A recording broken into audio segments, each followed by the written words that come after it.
ऐसे वकील हैं सनी देओल टाइप जो ऐसे अदालत में भावुक हो जाते हो? कोई नहीं है? बिल्कुल नहीं होता ना।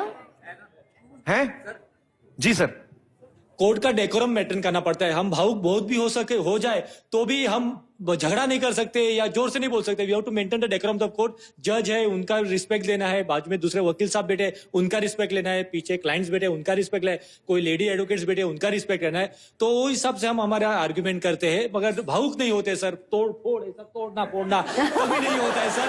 We have to respect all the person sitting in that court.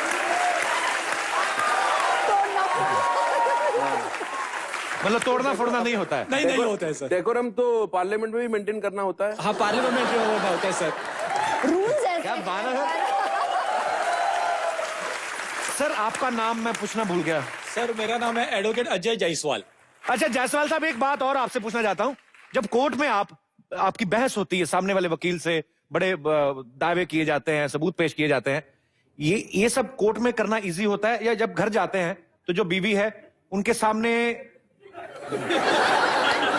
Sir easy रहता है या कैसा कोर्ट रहता में है? करना बहुत इजी है, घर में कुछ नहीं चलता है सर। वहाँ lower court, high court, supreme court या वर्ल्ड कोर्ट वही है। हम कुछ नहीं है उसके सामने। बीवी तो कोर्ट उतार देगी ना पकड़ के। अरे चलिए एक और भी मेरे कोई जी सर, एक मैं उदाहरण बोलना चाहूंगा। कभी कभी मेरी वाइफ भी आई हुई है इधर, नेहा जायसवाल। इतनी दूर क्यों बिठाया? नहीं, मेरे को कितने साल हो गए आपकी शादी को? Sir 24 years. हाँ तो अभी इतना फासला ठीक है। जी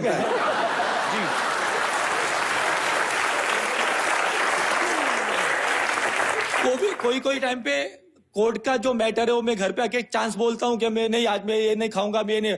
तो मेरी वाइफ का स्ट्रिक्ट इंस्ट्रक्शन है, वकील ही है वो, कोर्ट में छोड़ के आना, घर पे मत लाना।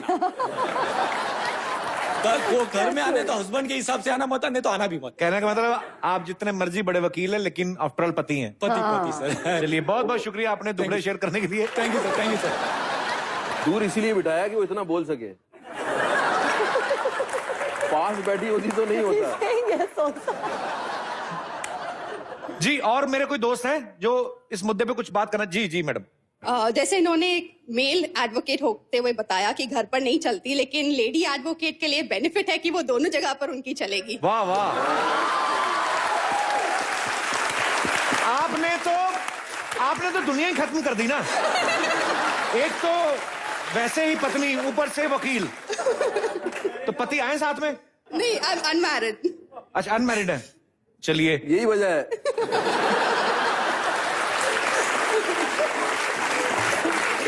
पर चलिए मुश्किल होगा ढूंढना पति। पर नहीं, अच्छी बात है, आप वर्किंग विमेन हैं और मैं भगवान से दुआ करता हूं कि आपको जो पति ऐसे मिले वो भी वकील ही मिले। मैं तो कहता हूं नहीं, एक्चुअली हमारे केस मोस्टली ऐसा होता है कि एक जज होता है, एक वकील होता है। तो ऐसा तो नहीं होता जब आप मुकदमा लड़ती हैं, सामने जज बैठा है, तो अगर लड़की अनमैरिड है, खूबसूरत है, तो ऐसे कहती जज साहब जरा ध्यान दे।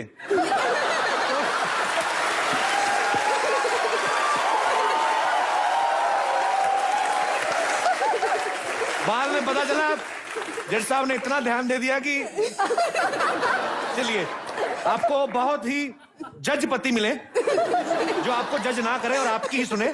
बहुत बहुत शुक्रिया। ये ड्रेस कोड का कुछ मतलब पूछेंगे इनसे हैं? कि ड्रेस कोड जो है वकीलों का, हाँ, काला सफेद जो है, क्यों होता है सर? ऐसे क्यों होता है? नहीं, हमारी सिस्टम जो है जी वो ब्रिटिश सिस्टम है और अंग्रेजों के टाइम पे ये एक गाउन और एक काला कोट ये कंपलसरी हुआ करता था। वो टाइम पे तो खैर एक विग भी था। हाँ, वो क्यों होता था जिसमें वो कर्ल डाल के बैठते थे? हाँ जी, पता नहीं, वो विग अंग्रेजों के टाइम पे था, लेकिन वो विग तो अभी चले गया, लेकिन फिर भी अभी काला कोट। हाँ, समर के टाइम पे जी काला कोट उतारने का कभी कभी कई कोर्ट्स में परवानगी होती है। बाकी ये अंग्रेज का सिस्टम है जो अभी तक फॉलो करते आ रहे, वही कर रहे हैं। पर आप हम तो फिर विग भी लगाई है, हमें तो अच्छा लगता था वो विग। हाँ जी, पर आप ज्यादातर समय कोर्ट में ही रहते हैं, तो आपको किसी ने बताया नहीं कि अंग्रेज चले गए हैं?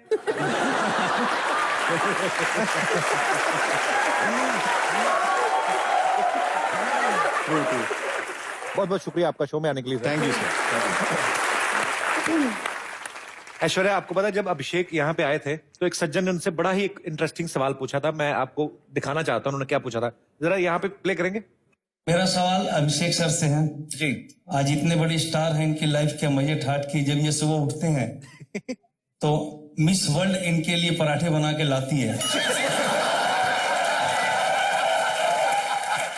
आपको क्यों जलसी हो रही है? तो जवाब में उन्होंने अभिषेक भाई ने तो जवाब दिया ही नहीं एक्चुअली। तो पर ऐसा कभी हुआ आपने कभी अभिषेक के लिए पराठा बनाया हो कभी?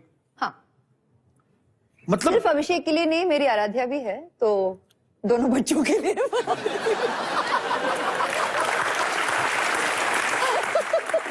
अच्छा, मैं अपने मन में ना इमेजिन कर रहा हूं कि इतनी खूबसूरत लड़की जब पराठा भी कितना गोरा होता होगा ना, उसमें मक्खन डालो तो मक्खन भी एंजॉय करके जाता होगा, पिघल रहा है ना, पिघल रहा।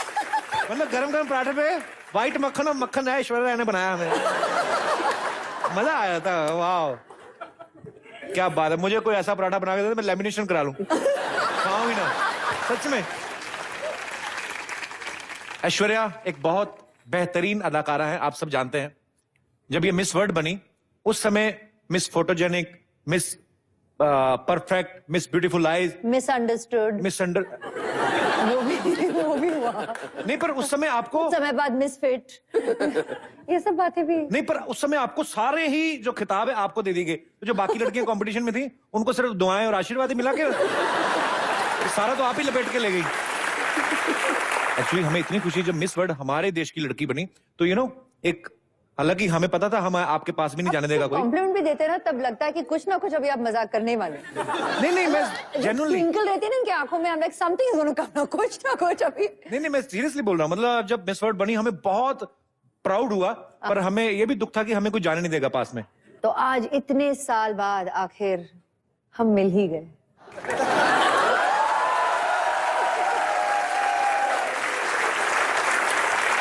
देखिए ऊपर वाला सुनता है, गरीब की भी सुनता है, उनको और पता आज था। आप फिल्मों में भी काम कर रहे हैं तो ओ या क्या पता कि अच्छा मैं भूल जाता। ऐश्वर्या जब आपने मिस वर्ल्ड में पार्टिसिपेट किया और जब आप जीती भी, उसके बाद आपने सोचा था कि अब बॉलीवुड में जाएंगी कि ये होते होते हो गया? नहीं, आई नो आजकल लोग ऐसे ही सोचते हैं कि कॉन्टेस्ट में पार्टिसिपेट करो और पीछे के फ्रॉम अनदर रास्ता गो एंड जॉइन फिल्म्स। ऐसी कोई बात नहीं है। आई मीन एटलीस्ट मेरे साथ मेरी कहानी थोड़ी अलग थी। मुझे मौका तो टाइटल से पहले था। इनफैक्ट शायद मेरी पहली पिक्चर राजा हिंदुस्तानी होती। अच्छा। लेकिन लास्ट मिनट मैंने ना कर दी फिल्मों के लिए और मैंने सोचा कि चलो let me participate in this contest instead because I was a student and I didn't think I would join movies. तो लेकिन उस समय आपका फोकस क्लियर था, इसलिए मैंने सोचा कि अगर if it doesn't work for me then I will go abroad and continue my studies. और आपका डिसीजन बहुत अच्छा था। हम लोगों को बड़ा अच्छा लगा। इरफान भाई आपको नहीं लगता कि लड़कों के लिए भी ऐसा कंपटीशन होना चाहिए? मतलब मिस्टर इंडिया, मिस्टर वर्ल्ड होते हैं और वो सिर्फ बॉडी बिल्डर होते हैं। लड़कों के लिए है ना, मतलब जैसे तुम हो, तुम जैसे कृष्ण कन्हैया हो। आप मेरे पे सुई क्यों घुमा देते हो? मैंने ऐसे जनरली पूछा। क्योंकि मैं जब भी आईने में अपने चेहरा देखता हूँ तो मैं अपने आप से जब बात करता हूँ तो मैं तुम्हारा चेहरा सामने आता है। मैंने कहा इसने ऐसा क्या खाया था कि जो इतना इसकी किस्मत खुली हुई है।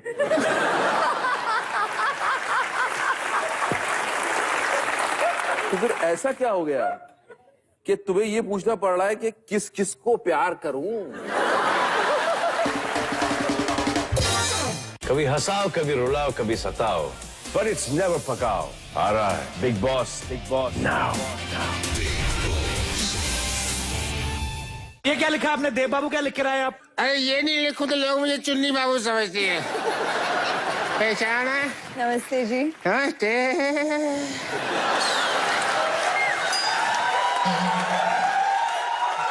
आप भी देव बाबू? मैं देव। आप भी देव बाबू? नहीं वो नहीं, मैं देव।